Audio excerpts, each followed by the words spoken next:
Now concerning the things whereof ye wrote unto me, it is good for a man not to touch a woman.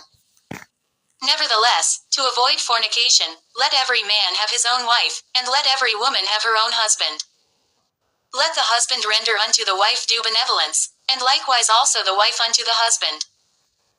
The wife hath not power of her own body, but the husband, and likewise also the husband hath not power of his own body, but the wife.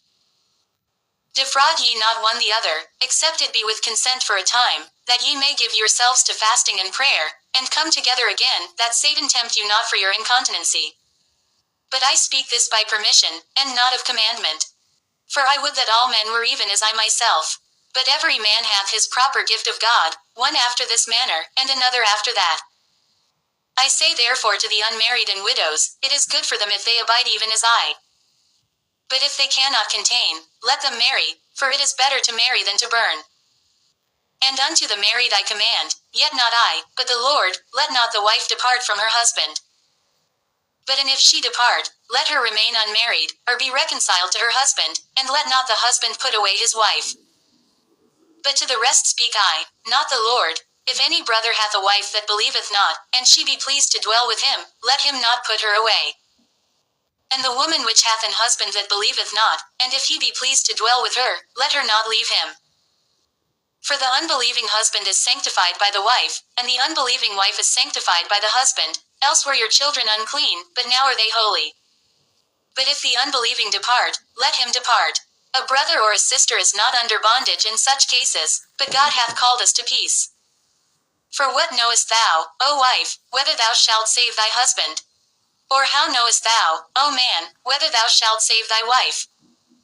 But as God hath distributed to every man, as the Lord hath called every one, so let him walk. And so ordain I in all churches. Is any man called being circumcised? Let him not become uncircumcised. Is any called in uncircumcision? Let him not be circumcised. Circumcision is nothing, and uncircumcision is nothing, but the keeping of the commandments of God. Let every man abide in the same calling wherein he was called. Art thou called being a servant? Care not for it, but if thou mayest be made free, use it rather. For he that is called in the Lord, being a servant, is the Lord's freeman, likewise also he that is called, being free, is Christ's servant. Ye are bought with a price, be not ye the servants of men. Brethren, let every man, wherein he is called, therein abide with God. Now concerning virgins I have no commandment of the Lord, yet I give my judgment, as one that hath obtained mercy of the Lord to be faithful. I suppose therefore that this is good for the present distress, I say, that it is good for a man so to be. Art thou bound unto a wife? Seek not to be loosed. Art thou loosed from a wife? Seek not a wife. But and if thou marry, thou hast not sinned, and if a virgin marry, she hath not sinned. Nevertheless such shall have trouble in the flesh, but I spare you. But this I say, brethren, the time is short, it remaineth, that both they that have wives be as though they had none.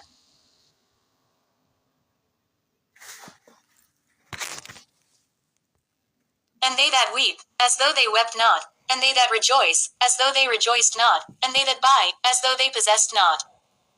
And they that use this world, as not abusing it, for the fashion of this world passeth away. But I would have you without carefulness. He that is unmarried careth for the things that belong to the Lord, how he may please the Lord. But he that is married careth for the things that are of the world, how he may please his wife. There is difference also between a wife and a virgin.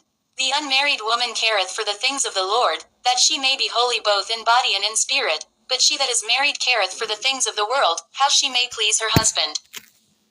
And this I speak for your own profit, not that I may cast a snare upon you, but for that which is comely, and that ye may attend upon the Lord without distraction.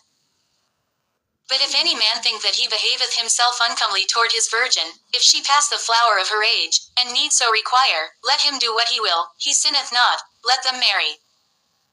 Nevertheless he that standeth steadfast in his heart, having no necessity, but hath power over his own will, and hath so decreed in his heart that he will keep his virgin, doth well.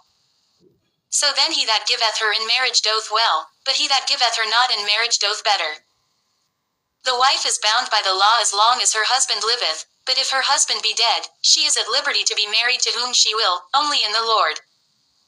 But she is happier if she so abide, after my judgment, and I think also that I have the Spirit of God. 1 Corinthians chapter 8. Now as touching things offered unto idols, we know that we all have knowledge. Knowledge puffeth up, but charity edifieth. And if any man think that he knoweth anything, he knoweth nothing yet as he ought to know. But if any man love God, the same is known of him. As concerning therefore the eating of those things that are offered in sacrifice unto idols, we know that an idol is nothing in the world, and that there is none other God but one.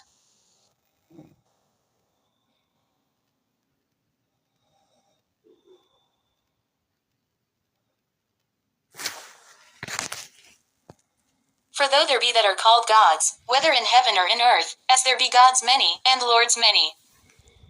But to us there is but one God, the Father, of whom are all things, and we in him, and one Lord Jesus Christ, by whom are all things, and we by him.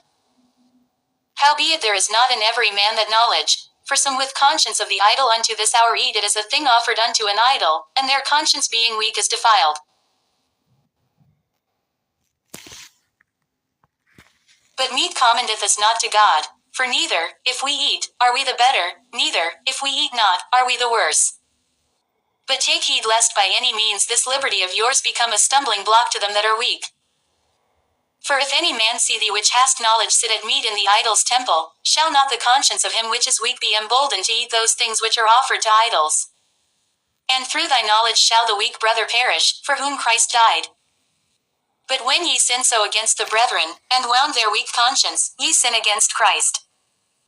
Wherefore, if meat make my brother to offend, I will eat no flesh while the world standeth, lest I make my brother to offend.